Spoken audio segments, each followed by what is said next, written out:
So many of our favorites to watch. Oh look, now they're being bashed. I guess that's what we should expect on the Bullied Nostalgia podcast. Why so many Australian viewers? Do you I have don't know how we family got down a single Australian viewer. So.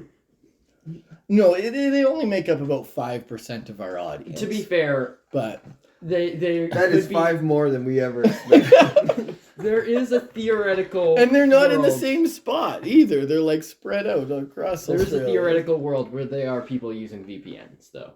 To listen to our podcast? I think that they just left it on. I don't want people to know I'm doing this. Okay, with that, let's get started. Welcome, everyone, to the Bullied Nostalgia podcast.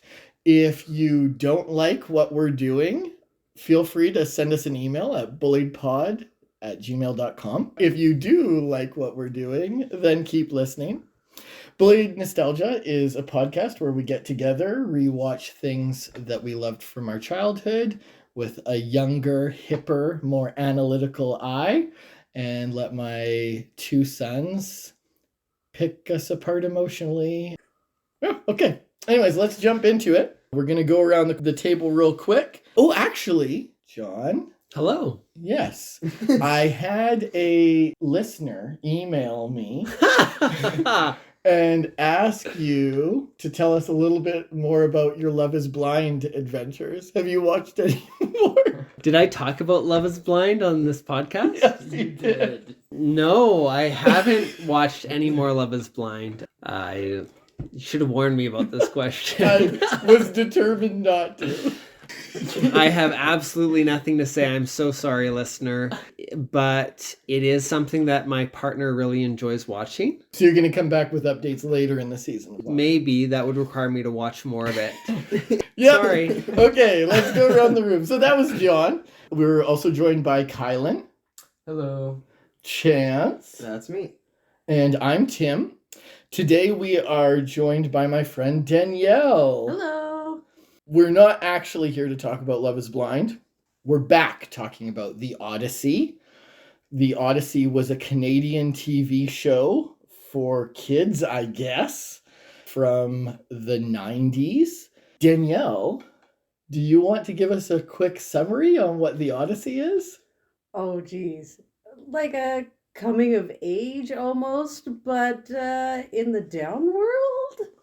Which, Okay. for the listeners that are just tuning in, is Jay's world when he is in a coma, which you learned about in the first season.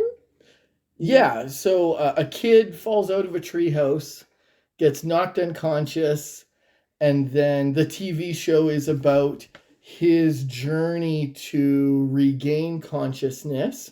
And when he's in a coma, we experience everything through this lens that they would refer to as the down world, where there are no adults. It's just kids in this weird post-apocalyptic type world with Ryan Reynolds. We did the first half of season 1 several episodes ago in the podcast. And so we're coming back for a chunk of season 2, whether Chance and Kai wanted to or not. We did not. Yeah, of all the things we decided to come back to, I'm kind of surprised that Odyssey made the cut. I think Tim just really had this desire and it was going to happen, and here we are. The thing is that the first season was way more fun. You know, they'd be like, hey, let's go to a spelling bee shadow boxing match. I'm interested to lean into that a little bit more. You said the first season was more fun. Does everyone feel that season 2 is taking itself more seriously? I do, and I'm actually glad for it. I feel like season 1 episodes were really trying to establish the world, but it was very episodic. Now that we're getting into season 2, it's like, okay, there's answers. There's a lot of things going on and to make sense of, and I just think of my time watching the show Lost and how if you missed episodes, you were kind of out of the loop. Yeah. And I feel like the farther we're getting into this show, each episode has significant ramifications for the next. Yeah. So we watched 7 episodes. The last 2 episodes from season 1 and then 5 from season 2.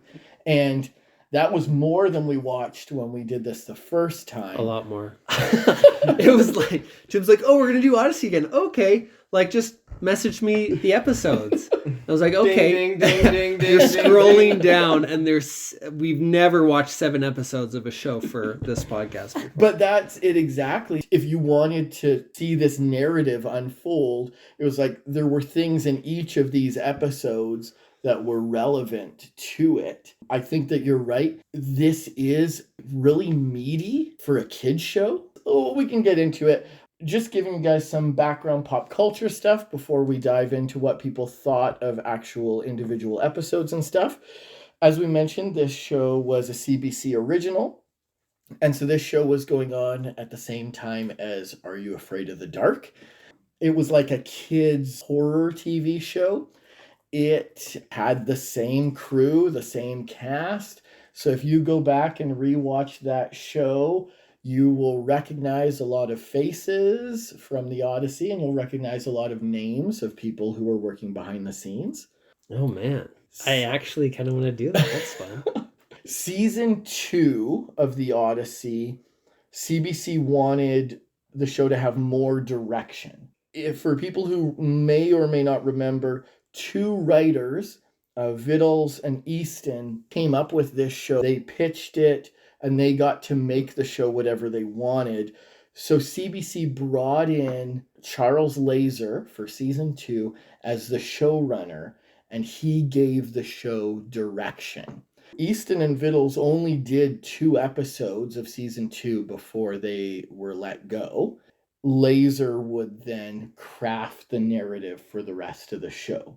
He felt strongly the show needed a deep-rooted lie to give it legs, and that Jay was in on the lie, and so he didn't want to wake up. And that's why he's still in a coma 2 seasons later. He has every opportunity to wake up, but he doesn't want to. What do you guys think is the truth that he doesn't want to face when he... Probably his dad is dead. It definitely is Dad. I don't know if we're going to revisit the Odyssey again in this podcast, so I'm going to let some things go that we haven't seen in the show. But the lie is that his dad is alive. And he knew that all along. Let's talk about Brad, maybe. Trash can. Trash can. Okay, please give So, some context. Yeah, I want to give a bit of a backstory on this. Kylan and I, we were watching the first episode of R7 we had to do, and Jay and Alpha and Flash and all of them, and they're doing adventures. They get locked in Brad's room, and they go, what are they going to do now? And then Trash Can walks in, takes off a wig, and they go, Brad! And then the episode cuts to black. And then I look over at Chance, and I say, are we going to watch another one? And that was it. Yeah, I stood up, turned off the TV, and went to bed. So as a reminder, the whole goal of Jay's subconscious journey is to find the avatar of his dad in the downworld. And so they're looking for him the whole time, and then it turns out he's disguised as a janitor. Named Trash Can. In the defense of that name, everybody is named after objects. Finger, Barb, Newt. It was just such a terrible payoff. Really, the janitor dressed... Do you think that would be a better payoff if we watched more episodes? Or Danielle, is it my understanding that you've started rewatching this show from season 1 all the way up until these episodes that we're watching now in season 2? Bet. Okay, so you've seen all these episodes and you feel the gravity of who is Brad, when are they going to see Brad, when are they going to meet him? Yeah. How was that moment for you? Like, so much different as an adult. I remember watching it as a kid, and I would run home to see the episodes because it was so epic. And also, as a Canadian small human, there wasn't that many things to watch on TV. Right. You didn't really get choices, and there was a lot of commercials. I heard you say that it was that or Wheel of Fortune. Yeah. So Yeah. So I was pretty excited. And as an adult, it was a much different view And watching it with my son was much different. It was not exciting for him. He often asked to go to the other room. I think he told me the other day that he'd rather be sleeping. Yeah. What? Yeah. What's his beef with it? And there's no special effects, and why would they do this? I'm like, this is real life, man. This is Vancouver. Like, we can go visit these places. This is a real, like, tree stand. Well, let's talk about some characters. So Brad is a new addition in the episodes we started watching. We also get to see Macro. What do you guys think of young Ryan Reynolds? It's uncanny, in my opinion, how much it just seems like that man got smaller suddenly. Benjamin Button. Benjamin Button syndrome. Not this is looking back at him when he was young. This is just the next phase in his evolution. Yeah. He de-aged. I remember a fair bit from when I was little, but very few things had a long-lasting impact on me. But in the end of season 1, the bad guys are sitting around a table, and Ryan Reynolds says, "Let's deal with the problem," and gives quotation mark bunny ear fingers when he says it. And that became part of me. Like, I would do that in real life. I still do it sometimes. And that's thanks to Ryan Reynolds in the Odyssey 30 years ago. Danielle, do you have any mannerisms that you would credit to the Odyssey that you didn't know about? Definitely not, like... I think she stole breaking open Yeah. handcuffs. Yeah, or maybe the Every walk time of I'm in alpha. handcuffs. Mhm. The walk of Alpha. Gimpy walk.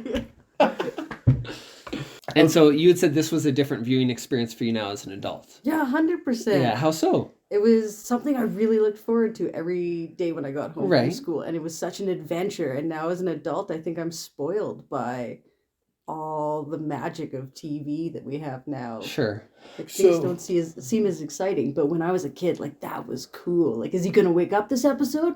Like, Oh, no, still can no. we make, like, a crystalline thing in our backyard and have adventures?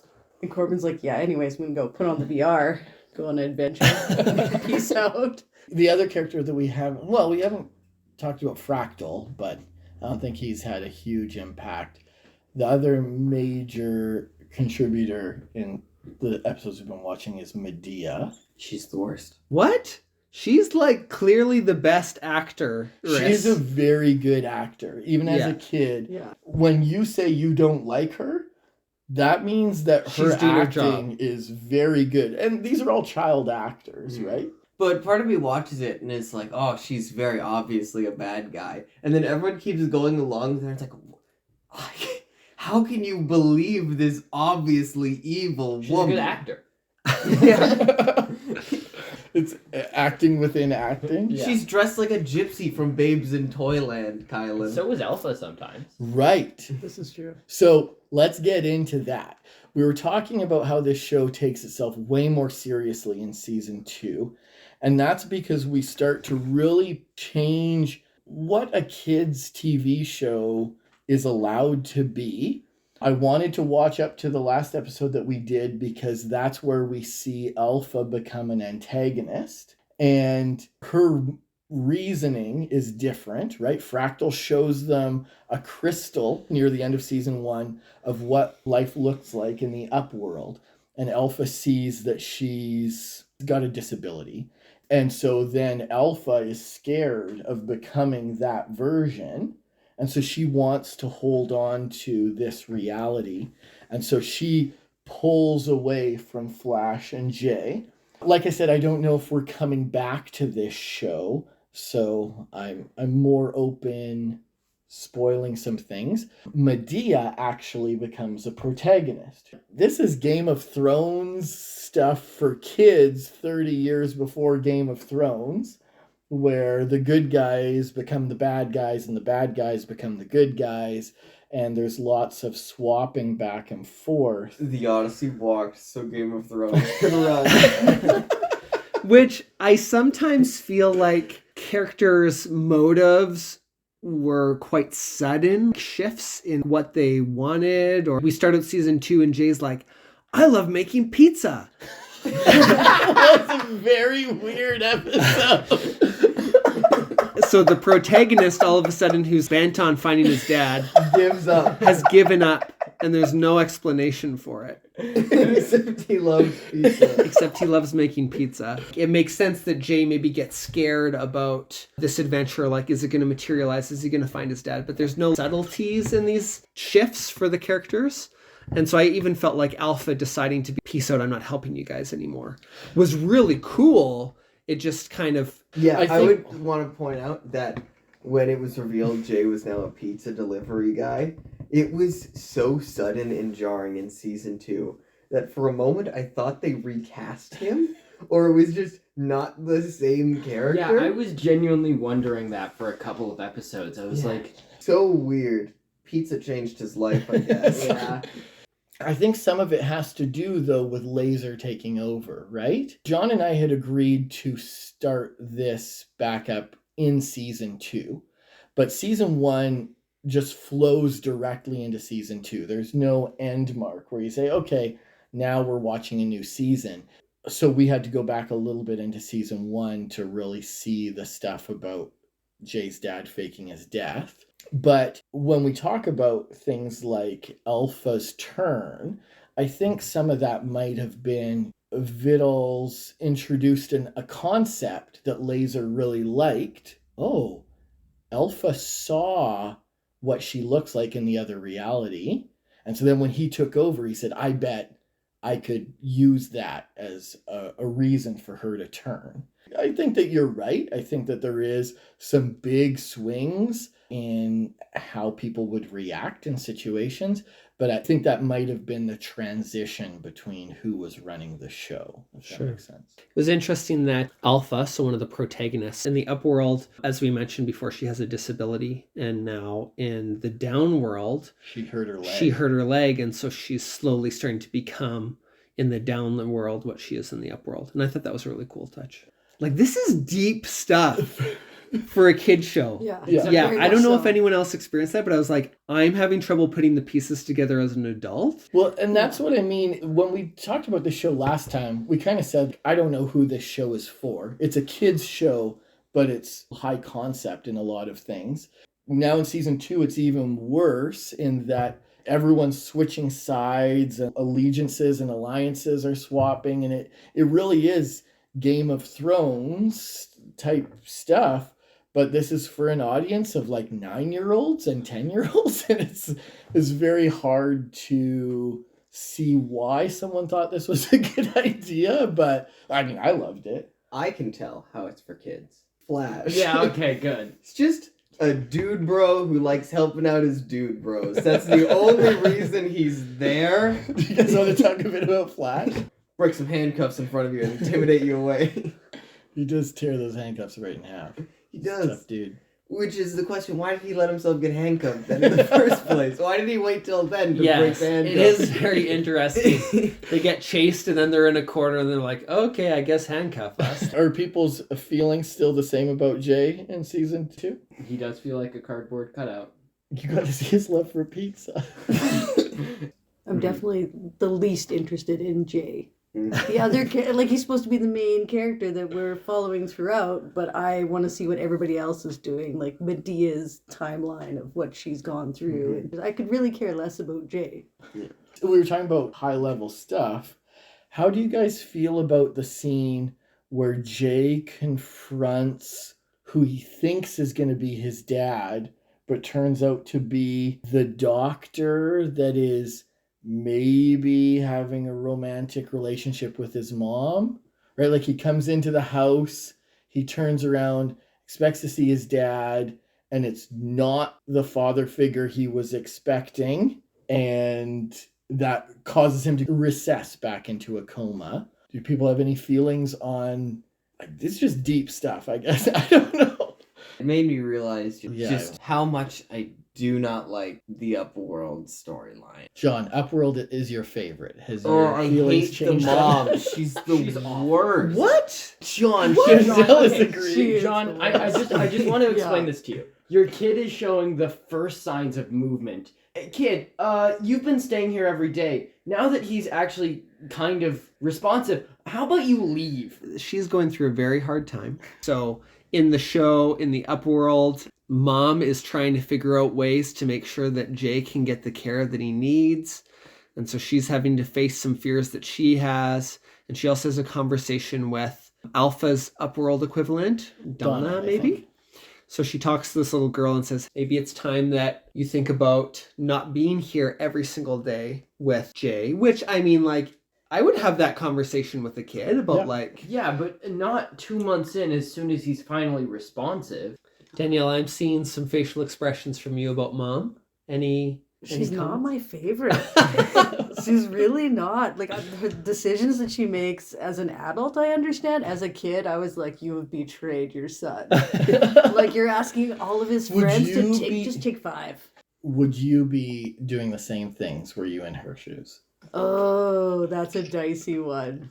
Like, money definitely enters the picture. Like, what do? Do you sell your house? Do you remortgage your house in order for your son to stay at home? I definitely am with you. I would not be sending his kids away when they were the ones that brought him out of the coma in the first place. Mhm. Like, the kids spurred that on, Yeah. and then you're sending them away. Like, these are kids that were there the whole time. That So Mom and Jay, not your favorites. No. Who are Danielle's I favorites? do love Medea. 'Cause Yes. she's so evil and she plays it so well. Confession time. Medea was my first celebrity crush when I was little. Probably not in season 2, because she's pretty mean in season 2. But in season 3, she becomes a protagonist. That's probably when it happened, but I can't carbon date it. I don't know. I get her motives at the same time. Like, she doesn't want her world to collapse. For sure. She doesn't sure. wish badly on Jay, but she's like, you need to stay here. So we talked last time about the root of the inspiration for the Odyssey, that it's a mashup between Jason and the Argonauts and Homer's The Odyssey about Odysseus. And so we get some much more relevant examples in this.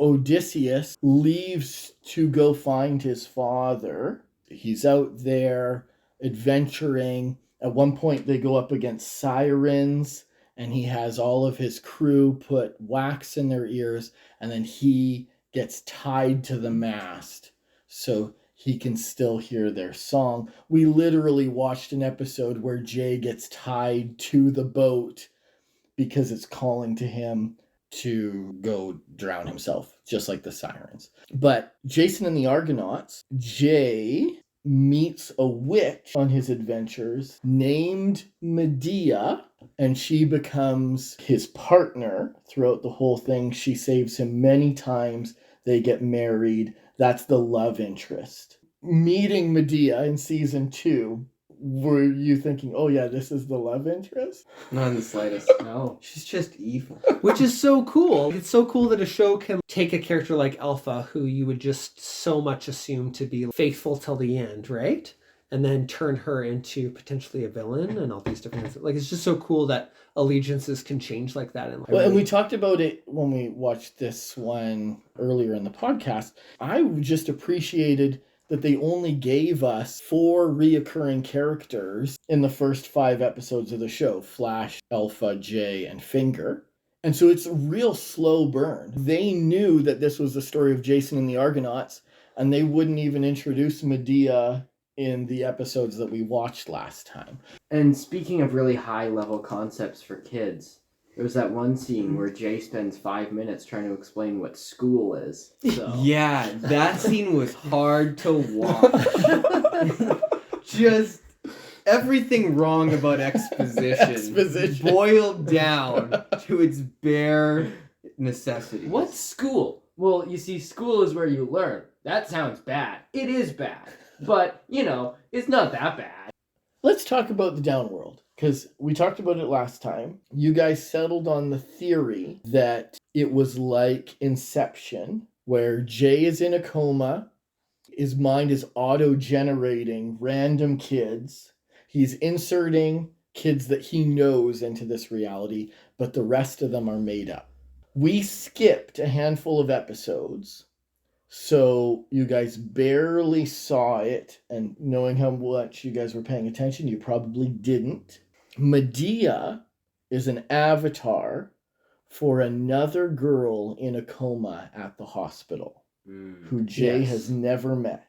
Alpha sees through a gateway into the upworld and sees Donna, someone that she does not want to be. And that alters her motivation in the dream world. Do you think that either of those points affects your theory on what the downworld is? For the alpha bit, I don't think it affects my theory very much because Jay knew who Donna was beforehand. So it's very possible Alpha's just accessing Jay's memories. So that could still be a dream. As for the Medea thing, what I find interesting about it is Medea, although she's an avatar for a person Jay has never met, in that same sense, she's from the downworld. She's not another person linking into the downworld coma or whatever. She believes herself to be and has always been a resident there. So in that sense, maybe it's not like Inception where he's randomly dreaming up random people, but I think it is fair to say that this is something localized within Jay, is my guess. Okay. Honestly, I don't really care. There's the answer we were looking for. I don't know. Once you've gone through 7 episodes, it kind of washes over you, becomes a chore. I think it's become the opposite for me. I kind of want to watch the whole show. It's really weird. I like that too. Yeah? Did you watch the whole show, Danielle? Yeah. But I have not started season 3 yet. Okay, you watched didn't- I was seasons like- 1 and 2. I did as a kid, but it's blurry enough that I don't remember a lot of it. So So you're excited to watch season 3 then? Yeah, I am. Okay. I'm like, okay, here we go. Like, season 1 was a setup. I liked it, but season 2 I felt was much more crafted. do you have a theory on what the downworld is? I did until Jay woke up after touching the crystalline structure and it didn't cease to exist. I was like, well, you're awake now. Why is all this stuff still there? What I found interesting is he went back when he just fell asleep. Yeah. Because the idea is he's out of the coma now, but is it every time he's sleeping he goes to the downworld? Is that the idea? Tim's can't spoil because Danielle hasn't watched season 3 yet. No, John and I were driving and we were talking about Odyssey and he's like, I don't want you to spoil it. I don't want you to spoil it. And so then he kept asking questions or whatever, and I'd be like, you told me not to spoil anything. So I'm being very careful not to say anything. I haven't watched past where you all watched because I just wanted to get up to the point where Alpha turned. That's where I cut us off. So I don't know anything more than you guys except for my memories from 30 years ago. This isn't spoiling because I don't know. I think the downworld is a shared consciousness where people are the version of them that they want to be. I think Donna wants to be smart, capable, and Able-bodied. exactly. I think Keith wants to be tough enough to tear handcuffs apart. That's what I've always thought, is that it's the version of you that you aspire to be. And Jay is just an outsider who, through his accident, is able to access this world that other people shouldn't be able to. I don't know if that's the case, but that was my theory when we started watching this last year. Yeah, but then why is it that when Jay leaves, it starts to crumble? He smashed his way in, he's smashing his way out. The system was never built to accommodate him anyways, because he's the only person who isn't a different version. He's still vanilla Jay with no personality. Danielle, you have so many notes. What would you like to talk about? Ooh, you You- put me on the spot. Images of the Do you want us to characters? come back to you? Okay. Review your notes. Okay. There was one scene I actually was watching. I was like, oh, that's interesting. When Jay first encounters Brad, he goes, your name is Brad. You're my dad. Brad Ziegler. And Brad goes, oh, that's how you pronounce it. As if he didn't know what his last name was. That was actually super interesting to me. Because it's whole, like, he's the chosen one gimmick, but he doesn't even know who he is. He has no idea what he's been chosen for. All he knows is that he's very important for something. Cool. And then Brad went into the boat and sailed away. I was So most Brad is winning. interested in how Brad was going to fit into the story, and then they sent him away, never to return.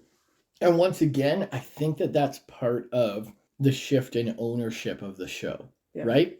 The two writers had really made Brad the MacGuffin, Brad the purpose of the show. And then Jay found him at the end of season 1. And then season 2, he's promptly removed. I think that's part of this transition about what the show was about. I would say Alpha was my favorite part when she shifted. Okay. It was definitely a good episode. She's like, actually, I'm going to have to walk away here, Jay. Like, it was the I love you, but we can't be together talk. Yeah, her line was something like, if you chase after this, I can't come with you. Yeah. And yeah, a good... I'm sorry if I offend in this moment. Alpha's so lame. What? Just the worst. And so that to me, though, was like injecting her with way more interesting motive and character Very much. than just being the smart girl. Yeah. Just being the book one. She's just exposition. She's like, that can't be right. The records don't talk about that. And the records know everything. Jay! That's both Flash and Alpha. Everyone's shouting Jay. Anyways, you were saying that was your favorite moment in the episodes that we watched. Definitely. Yeah. Because there's such a shift there, and she becomes part of Medea's crew now. Mhm. Who's my favorite character? Right? Actually, that does not surprise me at all. Knowing you, I'm like, oh yeah, Medea, for sure. If you do end up going to season 3, you find out that she's shifts her alliances again and becomes Mhm. Jay's friend. Mm-hmm. I think that's one of the things I don't like about the shifting. Everyone except Fractal is pretty wishy-washy on why they believe things. All he cares about is the tower, how things work, and figuring it out. And he will change allegiances based on that specifically. That is his overarching belief. So Fractal actually becomes one of the main characters throughout the show. In the beginning, he definitely starts as a minor player, but then becomes one of the main characters as the show continues. Tragically, the same cannot be said for Macro. He caused a mutiny against Brad, and so season 3 brings with it Finger's mutiny against Macro. And essentially, we lose Ryan Reynolds early in season 3. I think Yudo, the weird scientist dude, is the other one that doesn't change his mind. Like, that's his arc. He always just wants to see the big people. They Mhm. exist. This is my trajectory. Nothing's going to stop me. I'll start a cult about it Yeah. Mhm. to the point where I'm going to drown you in a well to prove my point. But Yeah. that's all I want. Yudo is a fanatic, for sure. And so, actually, I think we stopped just when Jay was going to go with him. But at that point, that seems like a promising option for Jay. Someone who believes the same things that he does. What Danielle's speaking to here is that Yudo is dangerously fanatic, and he then, in one way or another, also becomes an antagonist to Jay because he has no bounds to what he's willing to do to make the grown-ups come.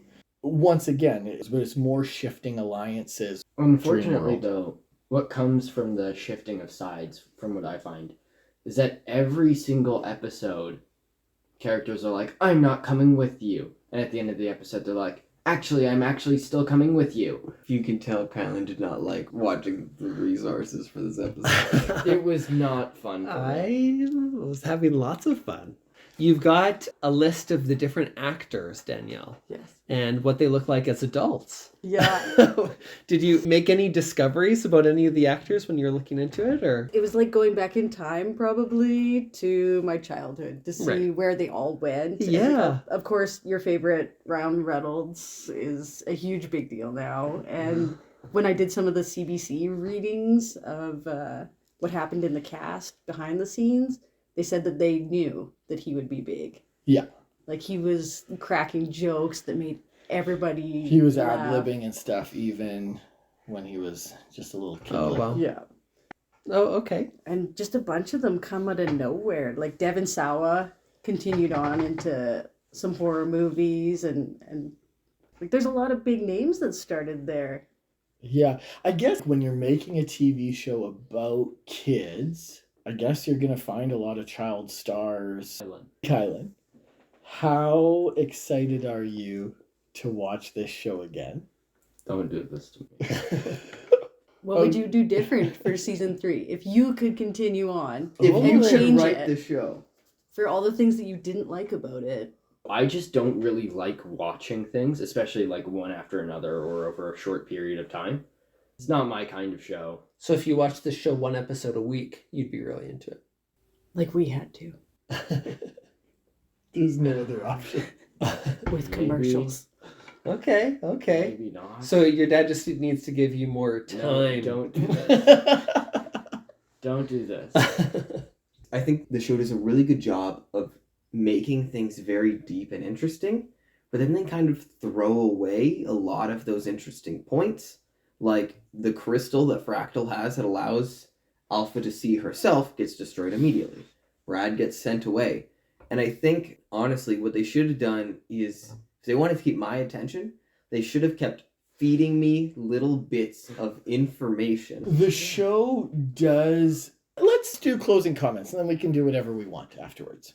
So, John. Yeah, I've already said that I'm kind of tempted to finish watching the show. I was telling Tim that I have vague memories about what happens in season 3, and I'm kind of interested how they get there and how the show wraps up. But I also don't know when I'll find time to watch Unless the I show. give it to you as homework. Unless you give it as homework, or I find someone to watch it with. So, Yeah, the trick We'll is see, that yeah. you give it to him as homework and then don't do an episode on it. so we'll see if I can find someone who's interested in watching a CBC show with me. For me, the show does meander too much. I think that they did what they could with a budget. Like when you look at how much this show cost, it's just a bunch of kids running around in Spirit Halloween costumes. Very much so. Yeah. You know, like the sets can't have cost anything, right? They just needed to film outside a school in the last episode. Bring your own rollerblades. Oh, bring your own rollerblades. Actually- So obviously it feels like nothing's happening. And that's probably just a symptom of them just stretching that budget as thin as they can. Certainly there are weaknesses in this show. The show is definitely not perfect. It's maybe not even fun. But Sure wasn't for me! But it is really interesting, and I do really have to give it props for being so different than any other show I was watching at the time, or that I can think of for kids. I did not like live action TV shows growing up. You know, as soon as Littlest Hobo came on, I was like, nope, Yeah. this isn't animated. TV's turning off. That was not the case for the Odyssey. This was the exception to the rule. If John is interested enough and the boys come around on it, I would be open to watching season 3 as well. Kai, you have a cookie that you want to tell us It's about. like a really, really, really thick sugar cookie. You know, like it could have been good. Maybe it was good. But you didn't use enough baking powder, and now it's just a brick that you have to eat slowly and painfully. And it's so much. Chance! Very insightful cookie. It's a good cookie. It's been a while since we've had a good cookie. Yeah. It's always been On like my- cookies. 37-point scale. Yeah. -5 to +5. I gotta give this a 3. Because Okay. ultimately, I don't feel like I had fun when I was making fun of it, which is where the negatives come in. But I felt like the amount of time I was having fun genuinely as opposed to not liking it, the numbers were not as great. I would give this thing a 2.5, but I don't believe in decimal points for marking scales, as we all know. Because that would ruin up my your scale to 22 points? Yeah, something like that. I feel like there were a lot of things I was really interested in, but then most of the time it was just a slog to get through. Would you rank it as a 2 or as a 3? You said 3. I don't believe it's as bad as a 2, but so It's pretty much a 2. Hey, stay in your cookie. I'll go back into the oven. I'll go back. Danielle, you rediscovered this show because of our podcast, Yes. and now you've watched like 26 episodes or something. Yeah. Do you regret that? No, and Okay. I'm totally with you. I'm gonna go and watch the 3rd season, probably by myself in a dark, dark room, away from my family. But I'm still gonna watch it for a 90s show with a crazy low budget in Canada. I thought it was a banger. It was really A banger. good. Yeah. Okay, Like, okay. as an adult, I have much different views on it, but it still kept my interest enough that I want to see it through. Are you enjoying your time? Yes. Okay. Yeah. Okay. And it's really neat to see the actors as adults. It's almost like going back in time. Like I remember watching them on my fuzzy TV as a kid, and now they're big names. Like Yeah. I'm like, oh, I know that face. Where is that face from? You Google it up. No way, that's Ryan Reynolds. Like what? I know that face. Yeah. I definitely enjoyed my time, and I will continue to watch it through. Cool. So as a reminder, last time, Kai, you said you did not like this show, but you were in the down world and you wanted to watch more. you did say that. You brought this on You're putting yourself. words in my mouth. And Chance, you said the opposite. Yeah. I could see the appeal, but it's not for me. That's right. Dad, closing comments before we lose Kylan into I further did mine. cookies. Did you? Chance, were Am you I not asleep? paying attention? I feel like We I was all a part been of this around. conversation. Chance, we talk a lot about your narcolepsy. But I looked you in the eyes when I was talking to you. And unless you were sleeping with your eyes open. It's great having you, Danielle. Thanks so much for joining us. Thanks very much for having me. Yeah. Thank you so much for giving my dad an excuse to watch the show again. Yeah. Make us I'm watch. sorry, boys. You look so sad. He's just always like that. Do you think that this show had any impact on you? We talked about mannerisms jokingly and stuff. Mine wasn't a joke. But do you think that this had any effect on your childhood or who you became as an adult? It probably definitely did, because it was one of the main shows I watched. Maybe like the bully part definitely hit home, because I was a bully growing up. And I was like, Okay. oh, well, like Flash, like was brought to the light, you know? Like you don't have to be this You jerk got a face all the redemptive time, arc. you know? Okay. You're Flash. Is that what you're saying? I'm a bro. Got your back no matter what. So we'll call her, I guess. Anything anybody wants to say before we go? I just thank you for sharing that story, Danielle. No worries. I'm a much better person now. Like, Well, I do have one thing to ask. John, what are your thoughts on Love is Blind? Not again. I went to a Love is Blind viewing party. I think the scene that stood out most to me was they're in these pods and they can't see each other through the glass. One guy was like bearing his heart out to this lady, but she was like busy snacking on the other side and like doing exercises and jumping jacks. And he eventually like picked up, he's like, "Are you doing jumping jacks?" And she's like, "Yeah." He's like, "Are you even listening to me?" And I was like, "Good on you, man." Like, Good on you, lady. That was burning off probably- those calories. I mean, good for her that she was taking care of Multitasking. herself. She was being very efficient. But I She think was snacking and jumping jacks. that was probably the standout moment for me. I was really glad. He really deserved someone who would sit and Do jumping give jacks their with full him. attention. So Danielle, have you seen Love is No, I've Blind? never Okay, I was tried. gonna What say is you this? gave him a look. So Love is Love is Blind is a reality Okay. TV show oh. where you do Can we like end it here? I think this is one of those bits where we say the final things over top of Dad's rant, and then it ends. you do immediately. speed dating, but So, you're on the other look out side for of a wall, weirdos. and you can't Praise see- Beethoven.